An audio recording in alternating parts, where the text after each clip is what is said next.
گزشتہ روز وفاقی حکومت نے آڈیو لیکس کی انکوائری کرنے والے جوڈیشل کمیشن کے خلاف درخواستوں کی سماعت کرنے والے بینچ کے سربراہ چیف جسٹس سبرتا بندیال سمیت دیگر ججز کو بینچ سے علیحدہ کرنے کی استدعا کی۔ آج کمیشن کی جانب سے بھی سپریم کورٹ میں جمع کرائے گئے جو جواب ہے اس میں کہا گیا ہے کہ اس بینچ کے لیے درخواستوں کی سماعت کرنا مناسب نہیں ہوگا اور انکوائری کمیشن کے خلاف سپریم کورٹ درخواستوں کو آرٹیکل 184(3) کے تحت سن رہی ہے۔ بعد ازاں سپریم کورٹ میں آڈیو لیکس کمیشن کی تشکیل کے خلاف درخواستوں پر سماعت ہوئی۔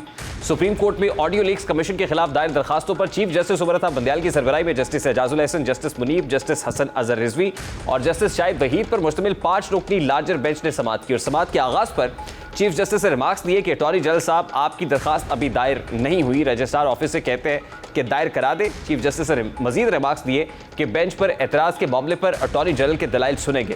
بینچ پر اعتراض پر گزشتہ سماعت میں فیصلہ نہیں کیا تھا، ابھی نئی درخواستوں پر اگلے ہفتے دلائل سن لیں گے۔ حکومتی درخواست میں کچھ الفاظ ایسے ہیں جو نہیں ہونے چاہیے تھے۔ بعد ازاں عدالت نے کیس کی مزید سماعت آئندہ ہفتے تک ملتوی کر دی ہے، یعنی حکومت کی طرف سے بھی اعتراضات ہیں، خود کمیشن کی طرف سے بھی اعتراضات ہیں اور سماعت صرف 1 منٹ ہی چل سکی، اس کو آئندہ ہفتے تک کے لیے ملتوی کر دیا گیا ہے۔ اس پر بات کریں گے، اس وقت پاکستان تحریک انصاف کے وکیل اور سابق صدر اسلام آباد شعیب شاہین صاحب نے ہمیں جوائن کیا ہے۔ السلام علیکم شعیب شاہین صاحب، بہت بہت شکریہ آپ کے وقت کے لیے۔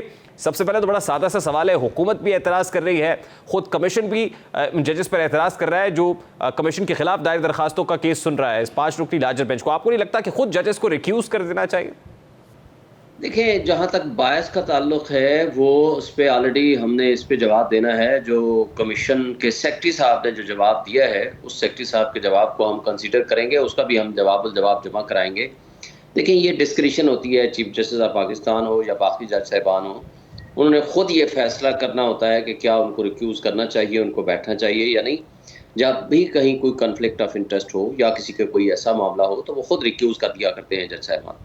لیکن یہاں کانسٹیٹیوشنل ایشوز انوالو ہیں، یہاں کوئی فیکچوئل کانٹروورسی ریزالو نہیں ہو رہی کہ کیا آڈیو لیکس درست ہیں، غلط ہیں، اس کا امپیکٹ کیا ہے۔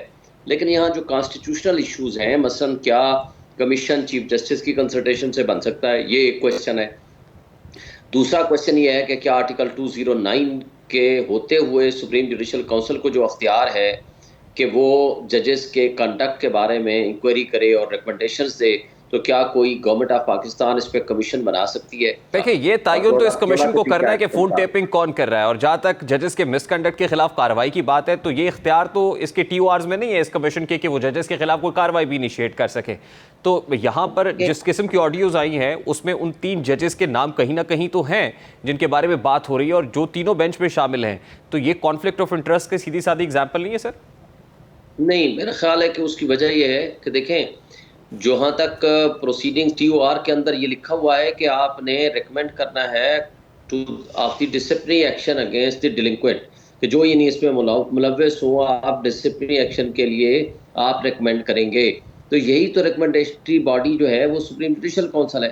اگر کسی ایشو پہ کوئی ایویڈنس ہے کسی جج کے کنڈکٹ کے بارے میں تو آپ سیدھا سپریم جوڈیشل کونسل میں اس کو بھیج دیں بجائے اس بات کے۔ لیکن اس سے زیادہ امپورٹنٹ کویشچن یہ ہے کہ اس کی ٹیپنگ کون کر رہا ہے۔ اگر ٹیپ ہے آتھورائزڈلی، پھر تو اس کی وائریز کے بارے میں یا اس کی ویراسٹی کے بارے میں ڈسکشن ہو سکتی ہے۔ یہ بڑی امپورٹنٹ بات ہے سر، یہ بڑی امپورٹنٹ بات ہے، لیکن اس سے پہلے یہ ریفرنسز جو ججز کے خلاف آئے ان کو بھی ٹیک اپ نہیں کیا گیا اور سپریم جوڈیشل کاؤنسل تک تو بات ہی نہیں گئی، بلکہ ایک سماعت کے دوران چیف جسٹس نے خود کہہ دیا کہ وہ اس پر ایکشن نہ کر کے کسی کو خاموش پیغام دے رہے ہیں۔ تو ڈونٹ یو تھنک کہ خود پھر چیف جسٹس کو اس کے اوپر کوئی ایکشن لینا چاہیے تھا، اس کارروائی کو انیشیٹ کرنا اور اپنے ادارے کو احتساب کے لیے پیش کرنا چاہیے تھا؟ دیکھیں، پہلی بات تو یہ ہے کہ انہوں نے یہ نہیں کہا تھا کہ وہ ایکشن نہ لے کے پیغام دیا ہے، انہوں نے یہ کہا تھا کہ بینچ میں جج صاحب کو بٹھا کے پیغام دیا۔ مثلا یہ ہے کہ مقصد یہ تھا کہ جہاں تک سپریم جوڈیشل کونسل کا تعلق ہے وہ ان کیمرہ پروسیڈنگز ہوتی ہیں، وہ پبلکلی پبلش نہیں ہوتی، نہ ہی اس کی پریس کانفرنسز یا پریس ریلیزز جاری ہوا کرتی ہیں۔ اگر کسی کے خلاف ریکمنڈیشنز آ جائیں تو وہ پریزیڈنٹ آف پاکستان کو چلی جاتی ہیں، باقی ان کی ان کیمرہ پروسیڈنگز ہوتی ہیں۔ جج ارشد ملک، کیس کے اندر بھی آڈیو ویڈیو کے پرمیسیبل ہونے کے حوالے سے وہ 14 پوائنٹرز ہے کہ ہے تو پھر وہ کورٹ آف لا کے اندر پرمیسیبل ہے، لیکن بالکل آپ ٹھیک کہہ رہے ہیں اسٹیبلش ہونا چاہیے کہ فون ٹیپنگ کون کرتا ہے۔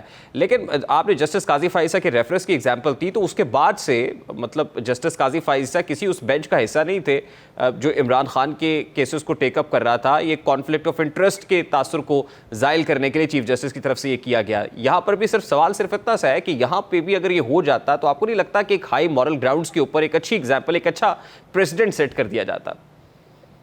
دیکھیں اس کے اوپر بحث ہونی ہے نا. چیف جسٹس صاحب نے پچھلی دفعہ ٹینٹیٹیولی یہ ڈیسیژن لیا تھا اور آج بھی انہوں نے کہا کہ جو گورنمنٹ نے اپلیکیشن دی ہے، کیونکہ کمیشن نے بھی وہی پوائنٹ آف ویو لیا ہے اور گورنمنٹ نے بھی وہی پوائنٹ آف ویو لیا ہے، تو انہوں نے کہا ہے ہم اس پہ سب سے پہلے اس کا فیصلہ کریں گے کہ کیا اس اپلیکیشن کو ایکسیپٹ ہونا چاہیے یا نہیں ہونا چاہیے، یا کچھ ججز کو ریکیوز کرنا چاہیے یا نہیں.